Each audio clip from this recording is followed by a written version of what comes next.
Hey y'all, welcome to the Saturday Night Live Cooking Show. Y'all get your ass in this house. So guys, we are back, ready to give you another chance at cooking with Renee on the Saturday Night Live Cooking Show. So today it looks like we're going to be digging into some shrimp fried rice. With the quarantine going on, I know all of your restaurants are closed and maybe they're delivering, maybe you can go and pick it up, but why pick it up when you go ahead and do it right here in the privacy of your own home? You make as much or as little as you like. So we got the hot oil going into the pan. Gonna go ahead and cook these carrots that we've already cut up into little cubes there. You can buy them like that, guys. You can also get the frozen ones and let them thaw out a little bit. That'll be fine. But these were fresh carrots that I had in my refrigerator, and I just cut them up and decided to go ahead and make a stir fry, shrimp fried rice with those. I'm going to go ahead and add in some onions, because you can't have the shrimp fried rice without the onions, unless of course you just don't like them. And there's a batch of peas. Those were frozen, so I went ahead and I thawed them out. I let them sit out for about 10 minutes, get some of the ice chunks off of them. And while I am doing the stirring of the peas and the carrots and the onions, you got some questions, y'all go ahead and put them down in the comments, and I'll get back to you with an answer if I got it, okay? If not, I'll look it up for you. Or maybe I'll just give you a funny joke. So we're going to get those peas and carrots and onions all married together so they can taste nice and be pretty good. I cook these in a wok. Please feel free to cook them in a regular stainless steel pan, whatever pan you got. Probably work better if you had something non-stick so your food doesn't stick to it. But I just happen to have a wok that I've had for many years. So now I'm using it more than I ever have used it before. So you got a little residual oil left in the pan. Remember, to make it easy on you, you want to go and get all of your ingredients set out on the table or the counter or wherever it is you're working from. So you can just pour and pour and pour. You don't have to keep stopping. Just go and get yourself prepared at the beginning. So I added the shrimp into the hot pan with a little bit of oil that was left over from the vegetables there. I'm going to season those because where I get my shrimp at, they're not seasoned already. If they were, I wouldn't want them. I don't buy any pre-seasoned meats. It just kind of, I don't know, I don't like it. I'd rather season it myself and make it taste like what I want it to taste like.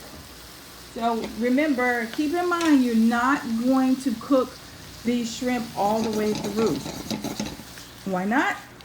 Because you're going to have to put them back into the hot wok.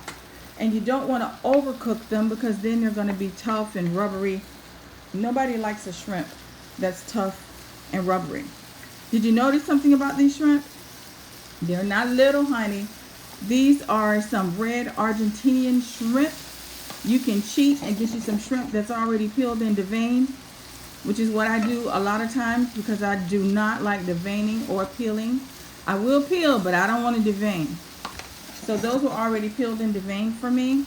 They were frozen, so it's okay to use frozen shrimp. I happen to pick those up at Trader Joe's. They were in the bag and they're beautiful. I use them all the time. So I'm going to add a little bit more oil to the pan because we still got some more cooking to do. And what's happened to those shrimp and those vegetables, I just put them off to the side so that they could stay over there, not bother me, and I won't overcook them. Now here we go with the egg. Somebody out there is saying, why did she put this egg in this cold pan? And I'm going to tell you that I thought my pan was hot. And I was videotaping this with my iPad. You guys know how big an iPad is. So it only left me with one hand. But you see how quick that got hot? That gas, honey, it ain't no joke. That's what I cook with. I cook with gas. And I'm not just saying I cook with gas. It's like the same. It's because I really do cook with gas. And I absolutely love cooking on the gas stove. Everything gets hot so quickly. So I'm kind of going to undercook my egg just a little bit. Why? Because it's got to go back into the pan too, right? You guys could have answered that one. So I scrambled it up a little bit. I'm going to put that egg off to the side also once it's par cooked there when I'm ready to get it out of the pan. Slide it on over into a bowl. Let it wait so I can get everything else back together and married yet once again. So now, whose turn is it to get into the pan now, guys? What do you think? Take a look. See how I separated all my stuff? Now, who do you think is going to go in the pan next? Everything's been in the pan except for what? The rice, right? So we're going to add a little bit of more oil, add our rice, And the secret to a good stir-fried rice is to use leftover rice. I had this rice, I cooked this rice, 2 days ago? Yeah, so it's nice and dried out. It's going to make great fried rice. There's not a whole lot of starch in it because it's a parboiled rice that I started with. I love that kind of rice because it's always separated. So I just add in the peas and carrots, and you see those other little white chunks in there? It's not just the onions, but it's some garlic. I got like a tablespoon of garlic and I'll put in there. And also keep in mind it's about a cup of peas, a cup of carrots, and a cup of onions. That's in there. It's like one whole onion that I cut up. And the rice is going to be between about 2.5, 3 cups of rice. The rice goes a long ways, guys. You see little brown spots? That's what you're looking for because you want to get a little crisp, a little crunch. That's a little extra flavor coming into your rice. And the way you get that to happen is you just you got to leave it alone and not touch it too much because it won't brown if you turn it over. So that's some fish sauce that I have. I got some oyster sauce that I'm going to add.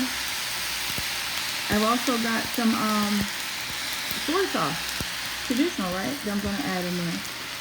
If you wanted to, I guess you could probably put some teriyaki sauce in it too. It's just what your flavor palette desires. This is what mine desires.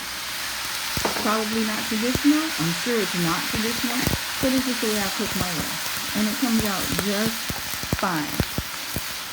So I spread that around, let those flavors kind of melt together a little bit. Throw the shrimp back in. Look at the size of those shrimp though. Aren't you excited about that? I'm in love with these shrimp. They're so beautiful. It makes your dish look really nice too. And there's our eggs going back in. Just got to separate them a little bit. Remember we undercooked them a little bit so they're still kind of fuzzy, lovey-dovey on each other. So they're not totally cooked. So they're not really separated. And there is our final dish. Check me out, y'all. That's some good good-looking shrimp fried rice, right? So we had to have some broccoli to the side too. I had some in the refrigerator. I was like, I might as well go ahead and fix this too. I added some garlic and some red pepper flake to it. Give it a little bit of spice. And I also put in some of those same sauces that I used in the rice. I put them in the broccoli and kind of carried it over. Look at that. It's steaming hot. It's fresh. It don't get no fresher in your own kitchen, honey. You can just pull up to the table, get you a fork, and dig in. Now, that's a lot, but I'm only going to take a little. So, I went ahead and I fixed a little bit for myself. And I'm going to taste it. Make sure everything's good for you. Hey. So, I'm going to get a little bit of peas, egg, onion, rice. Oh, I don't have a shrimp in here. I'm going to have to get one of those.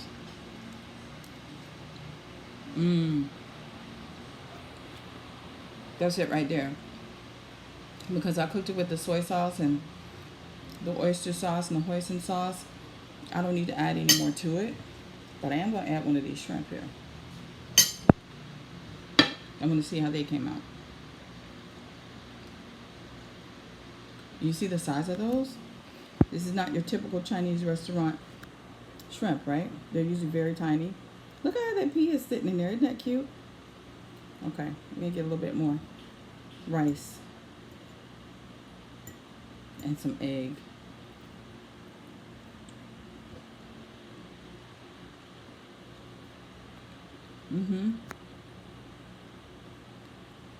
The big shrimp make that shrimp fried rice flavor just that more intense and flavorful, I think. I'm going to go ahead and get me some broccoli. See how that came out. It's cooked al dente. You see how nice and green and pretty it is? That's how you want your broccoli to be. See if I can get this little chili pepper on here.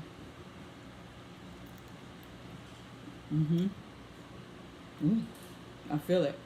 That heat from those pepper flakes. It's good. I'm gonna need some water, but it's good. Good stuff, y'all. You might want to try this for your dinner.